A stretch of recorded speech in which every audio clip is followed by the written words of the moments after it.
Tapi saya selalu dengar tahu orang selalu cakap macam ni, kenapalah benda-benda yang sihat ni semua tak sedap?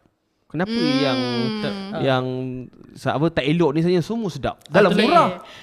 Sebenarnya ni extension of culture apa yang kita faham lah. Sebab majoriti rakyat Malaysia, macam kalau kita pergi workshop ke ataupun buat talk kan, kalau saya tanyalah, mungkin ada macam daripada staff kementerian juga ke kan, apa ikan yang paling sihat? Kageli. Okay, that will be good answer. Tapi kebanyakannya talk yang saya attend tu ada macam sebut ikan salmon. Lepas tu kalau itu macam diet nak makan apa, salad kan. So saya boleh kira macam apa yang soalan tadi tu, dia lebih kepada fahaman kita tentang diet ni, dia lebih kepada westernized punya version. Sebab tu apa-apa salad, tiba-tiba nak makan poke bowl kan. So benda-benda yang terlampau jauh, sebab tu kita tak boleh sustain, kita tak boleh buat lama. So kiranya sebenarnya apa yang kita boleh budayakan untuk makan sihat ni, dia sebenarnya tak jauh dengan taste bud kita kalau kita boleh makan apa yang dekat dengan kita. Contohnya macam ulam-ulaman. Baru-baru ni UKM ada keluarkan satu macam announcement, Prof Suzana daripada Fakulti Sains Kesihatan, dia bagi tahu ada satu kajian yang ulam raja boleh bantu untuk kurangkan risiko demensia. So sebenarnya ulam-ulam kita ni kaya dengan tinggi dengan polyphenols, antioxidants. So ini boleh orang kata membunuh kata-kata setengah orang, diet ke, nak kurus ke, nak konsum makanan yang baik, dia mesti mahal. Tak semestinya. Ulam tadi tu belakang rumah pun ada. Tapi boleh tanam. Selalunya kita akan pair ulam tu dengan sambal belacan. As long as moderation should be okay. Sebab dia tak enjoy juga. Betul. Dia kesan belacan tu on. Betul kan? Asalkan tak celup habis satu tangan lah.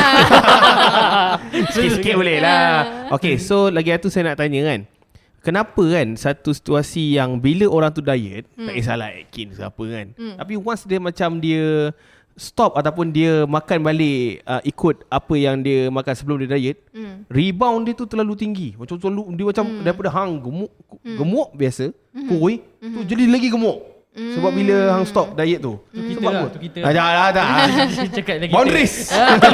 Tapi betul-betul sebab saya rasa macam kalau kita tengok selebriti yang dah berjaya kurus, lately ni kebanyakannya pun ada macam kawan-kawan saya sendiri dah macam mula rebound dan badan dia dah naik balik. Okay, sebenarnya benda ni agak subjektif lah. Dia tak ada satu kajian yang betul-betul solid bagi tahu kenapa. Cuma salah satu faktornya yang paling mudah adalah kaedah diet tu sendiri. Satu yang paling kita boleh kata dia tak sustainable. So bila tak sustainable ni, dia ada macam pelbagai diet kan yang diusahakan. Contohnya macam baru-baru ni saya rasa semalam ada satu majlis peluncuran untuk Wegovy, iaitu satu anti-obesity punya ubat. Maksudnya kita cucuk ubat tu, dia macam pen insulin, dan untuk bantu mereka yang berada di kategori obese kelas 3 ke atas dan ada underlying disease yang betul-betul susah untuk turun berat badan. Kita takkan suggest plan pengurusan untuk diet tu kepada makanan saja. Ada juga yang bagi ubat tu. Tapi ubat tu dia boleh bantu untuk kawal kita punya hormon, tapi dalam masa yang sama dia kena pair dengan physical activity dan juga lifestyle intervention daripada nutrition. So kadang-kadang ada orang yang macam selebriti dan sebagainya, terutamanya di luar negara. Kalau dekat Malaysia ni diwartakan dengan baik lah sebab kita baru nak launch kan. So kita memang betul-betul jaga. Yang boleh prescribe tu adalah medical officer saja. Dan adalah GP-GP yang tertentu kan. Betul. Ikut dia punya guideline. Tapi kalau dekat luar negara yang kita nampak mungkin macam yang selebriti dan sebagainya, dia pakai ubat tertentu ataupun ada buat perbendahan tertentu, tapi dia tak boleh nak follow apa yang profesional kesihatan bagi tahu. So that's why bila dia rebound tu dia terlampau drastik sebab dia turun secara drastik. So benda tu ada melibatkan sains daripada segi perubatan jugalah. Maka ubat dia cucuk. Ozempic kan? Dia salah satunya lah. Dia ada banyak juga brand. Dia sebenarnya ubat diabetes kan? Betul. Dia mengurangkan selera makan. Betul, salah satu mekanisme dia. So dia baru saja ada brand lain lah yang baru saja keluarkan untuk kegunaan obesity, tapi dia ada kriteria dia lah dan dia perlu untuk di prescribe dekat klinik. Dia boleh kita ambil ke? Tengok tanya. Interested tau. Dia sebenarnya kenapa? Dia sebenarnya dia kena interesting jumpa lah. juga. Okay. Interesting sebab baru-baru ni dekat Threads ada juga yang macam sebutlah sebabkan pelancaran tu ramai MO yang pergi, ramai profesional yang pergi. Jadi dia membawa satu persepsi dekat rakyat Malaysia. Maksudnya semua orang boleh semua orang boleh ni ke kan? Okay, sebenarnya dia ada kriteria tertentu. Macam kriteria ni yang kita berpandukan yang clinical practice guideline untuk obesity management.